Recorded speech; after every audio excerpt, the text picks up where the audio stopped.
할렐루야, 사랑하는 성도 여러분, 10월 22일 금요일 아까베 시간이 돌아왔습니다.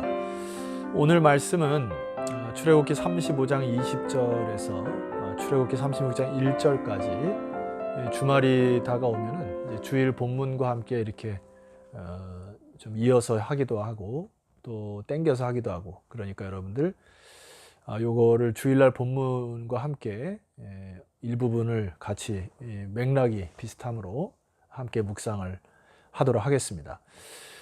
드디어 이제 35장에서는 이제 성막을 짓기 시작한다고 말씀을 드렸죠. 자, 그래서 오늘 20절 말씀 보니까 이제 무엇부터 시작을 하냐면은 20절 읽어드리겠습니다. 이스라엘 자손의 온 회중이 모세 앞에서 물러갔더니 21절 마음이 감동된 모든 자와 자원하는 모든 자가 와서 회막을 짓기 위하여 거룩한 옷을 위하여 예물을 드렸으니 22절 곧 마음에 원하는 남녀가 와서 팔찌와 금고리와 가락지와 목걸이와 여러 가지 금품을 가져다가 사람마다 여호와께 금예물을 드렸으며. 자, 이렇게 하나님의 나라, 즉 성막을 짓기 위하여 먼저 드림으로부터 시작하는 것을 이야기합니다. 하나님의 나라는 희생과 헌신으로 이루어진다는 것을 여러분 아셔야 됩니다. 여기 금은과 은으로 드리는 분도 계셨겠지만은 광야에서 주로 이 성막의 재료로 쓰는 조각목, 즉 은과 금이 없는 사람들은 아마 조각목을 잘 잘라서 하나님 앞에 정성 들여 드렸을 것입니다.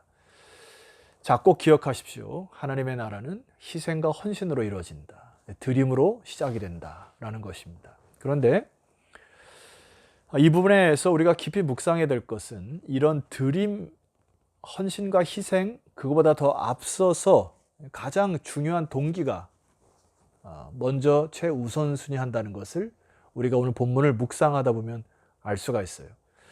자, 21절, 방금 읽었던 21절 말씀 보면은 마음이 감동된 모든 자와 자원하는 모든 자가 와서. 자, 여기 이 부분인데요. 여기 마음이 감동된 모든 자는 히브리어 어원을 이렇게 직역으로 하게 되면은 그의 마음이 들려 올려진 자. 다시 한번요. 마음이 감동된 자는 무엇에 의하여 마음이 이렇게 들려 올려져서, 이런 말이고요. 자원하는 모든 자는 그의 영이 즐거이 드리도록 하는, 즉 이 두 가지 이 문장은 강조하기 위한 반복과 강조의 요법인 것입니다. 그러니까 하나님의 영의 감동함을 받아서 그의 마음이 하나님께 뭔가를 드리고 싶고 뜨거워져서 다른 사람에게 나누고 싶고, 이런 하나님의 영에 감동되어서 자기 있는 것을 막 드리고 싶은 그러한 그 마음의 동기가 결과적으로 드림의 최우선순위의 원인이 됐다는 것을 기억하셔야 됩니다. 이게 왜 그러냐면요, 여러분 그 25절 이하에서도 보면은 이 35장에 계속 기록된 말씀에 주의를 기울이셔야 됩니다. 자, 한번 예를 들어 봅시다. 25절 마음이 슬기로운 모든 여인은 손수 실을 빼고 그 뺀 청색, 자색, 홍색 실과 가는 배실을 가져왔으며 26절 마음의 감동을 받아 슬기로운 모든 여인은 염소털로 실을 뽑았으며. 자, 여기 이 슬기로운 여인이라는 표현에서 보면은 이 슬기로운 여인은 뭘 했다고요? 손수 실을 빼고 뺀 청색, 자색, 홍색 실과 가는 배실을 가져왔다. 이 실을 빼는 거, 그리고 염소털로 실을 뽑는 거, 그거 사실 아무나 못합니다. 이게 손이 정교한 사람들만이 가능한 일이죠. 여성이나 남성들 중에서도 손기술이 뛰어난 장인들이 있죠. 그러나 여기서 강조하는 것은 손기술이 뛰어난 사람을 쓰신다는 게 아니에요. 25절을 다음 초반절에 보니까 마음이 슬기로운 모든 여인이다. 참 이 독특한 표현 아닙니까? 슬기로운데 마음이 슬기롭다는 표현을 했고요. 26절에도 보면은 마음의 감동함을 받아 슬기로운 모든 여인이다. 손재주가 뛰어난 여인을 쓴 것이 아니라 그 손재주에 앞서서 마음에 하나님의 영의 감동함을 받은 자를 쓰시기 시작한다. 이게 원인이 중요하다는 얘기죠. 제가 정확한 증거 구조를 대보겠습니다. 여러분 35장에 10절로 올라가시게 되면은 여러분 성경을 한번 찾아 올라가 보세요. 거기 보면은 너희 중 마음이 지혜로운 자는, 이런 표현이 있죠. 바로 이것이 같은 문장입니다. 마음이 슬기로운 모든 여인과 여기 쓰이는 마음이 지혜로운 단어는 같은 단어예요. 그러니까 하나님은 어떤 사람의 재능과 뭐 기술, 그 사람의 뛰어난 것, 그것보다 앞서서 뭘 중시 여긴다고요? 그들의 마음의 상태가 하나님의 영으로 감동되었는지, 그래서 그 영의 감동됨으로 영적인 지혜가 흘러나왔는지를 주님께서 보신다는 것입니다. 자, 계속해서 29절 말씀에도 보면 이렇게 얘기하시죠. 마음에 자원하는 남녀는 누구나 여호와께서 모세의 손을 빌어 명령하신 모든 것을 만들기 위하여 물품을 드렸으니. 자, 여기도 전제 조건이 뭐죠? 마음에 자원하는 남녀 누구나. 29절 하반절, 이것이 이스라엘 자손이 여호와께 자원하여 드린 예물이니라. 자, 여러분, 우리가 여기서 좀 깊이 짚고 넘어가야 될 것은 우리들의 중심과 마음이 어디에 있느냐가 너무나 중요합니다. 자, 먼저는 우리가 지금 교회 건축과 또 교회 큰 일을 앞두고 있는데, 여기서 가장 중요한 것은 내가 익숙했던 경험이나 내 기술이나 혹은 건축의 어떤 재능이나 이런 것보다 더 앞선 것이 뭐라고요? 하나님의 영이 충만하냐 충만하지 않냐. 하나님의 영이 충만하지 아니하면 하나님은 그 일을 맡기시지도 않고 그 일이 어쩌면 사단에 의해서 조종당할 수가 있습니다. 그래서 하나님의 일을 할 때 우리는 기도하라고 하는 것이죠. 우리가 내년도에 지금부터 뭐 건축을 시작했습니다마는 그동안에 모아놓았던 이 하나님의 헌금을 다 사용할 때 이제 온 교우들이 함께 기도해야 할 이유가 여기 있죠. 사람의 지혜나 사람의 기술이나 재능이 앞서게 되면은 큰 유혹으로, 많은 유혹으로 어려워질 수가 있습니다. 그러나 하나님의 영의 충만함이 필요하다는 것. 이것은 교회 건축뿐만 아니라 여러분의 일상생활도 마찬가지입니다. 일상생활 속에서 어떤 일을 판단하고 선택할 때 또 하나님의 지혜로 이것들을 선택하고 판단하는 일이 너무나 중요한 것이죠. 부탁하는 것은 이제 교회 건축을 맡은 모든 리더십들 뿐만 아니라 온 성도들이 하나님의 영에 감동됨으로 이 일을 추진했으면 좋겠고, 또 준공하는 그날까지 하나님의 영광의 임재 가운데 이 일이 이루어지기를 부탁드리겠습니다. 실제적으로 이 성막을 짓는 리더십 둘을 소개하는 장면을 여러분이 기억하실 것입니다. 거기도 마찬가지예요. 보세요. 30절, 모세가 이스라엘 자손에게 이르되 볼지어다 여호와께서 유다 지파 훌의 손자요 우리의 아들인 부사레를 지명하여 부르시고. 기억나시죠? 여기 부사레를 훌의 손자였다. 뜻이 뭐라고 했죠?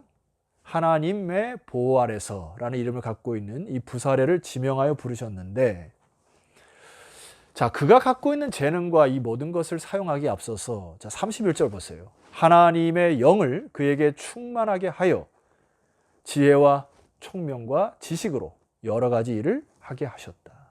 부사렐이 개인적인 지능과 직능이 뛰어나서 쓰신 것이 아니에요. 그의 재능과 리더십도 하나님의 영에 충만하여야 쓰신다는, 이게 바로 수식입니다. 자, 34절로도 내려가시면은 또 그와 단지파 아히사막의 아들 오홀리압을 감동시키사. 오홀리압의 뜻은 뭐였죠? 하나님은 나의 장막이라는 뜻을 가진 오홀리압도 감동시키사. 하나님의 영의 충만함이 먼저라는 것입니다. 그 다음에 가르치게 하시며 35절 지혜로운 마음을 그들에게 충만하게 하사 여러 가지 일을 하게 하시되. 성도 여러분, 우리가 다시 한번 묵상해야 될 것은 우리가 어떤 일을 하기에 앞서서 하나님의 영이 감동되었는가, 내 마음의 중심을 살펴보셔야 됩니다. 여러분, 하나님은 절대 속지 않으십니다.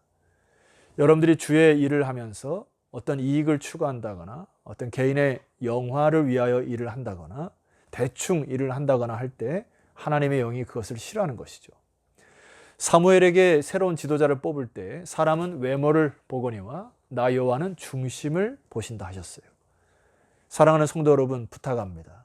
오늘 우리 시대에 여러분의 마음과 중심을 주 앞에서 다잡고 이 다니엘과 같이 뜻을 정하는 일이 필요한 것입니다.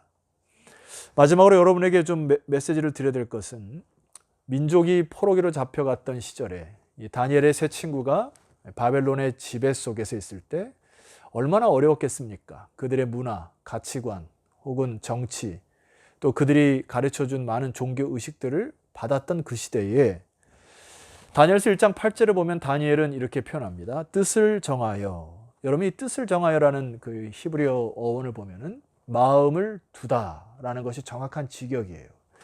그러니까 다니엘은 그 속에서 하나님 중심으로 마음을 두어 마음의 중심을 꽉 잡아 하나님의 영에 감동되어 이런 뜻이죠. 뭘 정했죠? 왕의 음식과 그가 마시는 포도주로 자기를 더럽히지 아니하리라 하고 결단하였고 자기를 더럽히지 아니하도록 환관장에게 구하니 적극적으로 그의 신앙을 유지할 수 있도록 간구하는 장면까지 나가는 것을 볼 수 있습니다. 우리는 보통 다니엘서 1장 8절로 은혜를 받고 거기서 끝내죠.